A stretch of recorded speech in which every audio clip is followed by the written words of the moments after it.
दोस्तों, हाल ही में हो सकता है आपने हॉवर बाइक के बारे में न्यूज़पेपर में पढ़ा होगा या फिर देखा होगा। विश्व के बहुत ही चर्चित टॉपिक में से एक है हॉवर बाइक। आइए समझते हैं हॉवर बाइक क्या है और कैसे काम करती है। हॉवर बाइक एक तरह का व्हीकल है जो हवा में हेलीकॉप्टर की तरह उड़ सकता है। अभी हाल ही में अमेरिका के डेट्रॉइट ऑटो शो में फ्लाइंग बाइक एक्स ट्यूरिज्मो नज़र आई। इस हॉवर बाइक को जापान की एक स्टार्टअप कंपनी एयरविंस टेक्नोलॉजी ने बनाया है। करीब 100 किलोमीटर प्रति घंटा की टॉप स्पीड वाली यह हॉवर बाइक पेट्रोल से चलती है। अब इस बाइक का प्रोडक्शन काफ़ी बड़े लेवल पे शुरू नहीं हुआ है। इस बाइक को एक बार में करीब 30 से 40 मिनट तक हवा में उड़ा सकते हैं। यह बाइक रेड, ब्लू और ब्लैक कलर में अवेलेबल है। 300 केजी की यह बाइक उड़ान के दौरान करीब 100 केजी का वजन ही सह पाएगी, यानी केवल एक व्यक्ति इस बाइक में उड़ान के दौरान बैठ सकता है। इस बाइक में कावासाकी कंपनी का कावासाकी हाइब्रिड इंजन लगा हुआ है जो पेट्रोल और बैटरी दोनों से ही चलता है।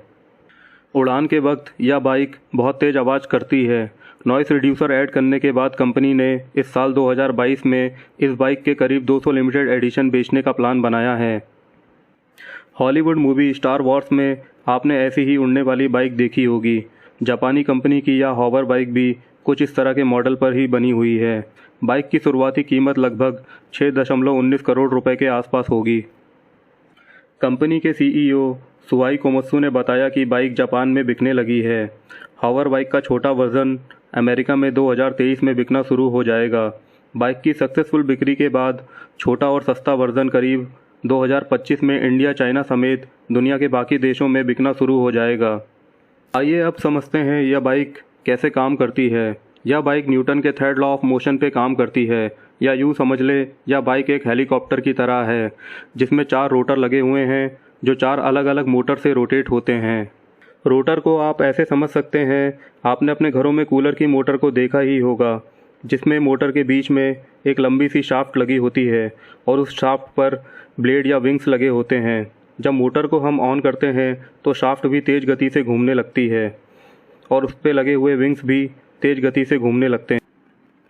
इसी शाफ्ट को हम रोटर कहते हैं। इन रोटर पर लगे हुए विंग्स, जिन्हें हम ब्लेड कहते हैं, को कुछ इस तरह से डिज़ाइन किया जाता है कि ब्लेड के ऊपरी भाग को कर्व शेप और निचले भाग को फ्लैट शेप दे दिया जाता है। इस तरह के स्ट्रक्चर को एयरफॉइल भी कहते हैं। इसमें हवा का फ्लो विंग के ऊपरी भाग में तेज़ गति से होता है और निचले भाग में धीमे गति से होता है। आपने बर्नौली की थ्योरम तो पढ़ी ही होगी जिसमें प्रेशर और वेलोसिटी एक दूसरे के इन्वर्सली प्रोपोर्शनल होते हैं। बर्नौली थ्योरम के अनुसार ब्लेड के नीचे की साइड ऊपरी साइड के कंपैरिजन में ज़्यादा प्रेशर बन जाता है और बाइक हवा में लिफ्ट होने लगती है। रोटर की स्पीड को कम या ज़्यादा कर बाइक की लिफ्ट को भी कम या ज़्यादा किया जा सकता है, यानी बाइक को ऊपर या नीचे किया जा सकता है। नीचे दिए गए डायग्राम में आप बाइक का टॉप व्यू देख सकते हैं जिसमें 4 रोटर लगे हुए हैं, रोटर ए, रोटर बी, रोटर सी और रोटर डी। और बाइक को आगे बढ़ाने के लिए यानी फॉरवर्ड डायरेक्शन में मूव करने के लिए रोटर ए और रोटर बी की स्पीड को कम कर दिया जाता है।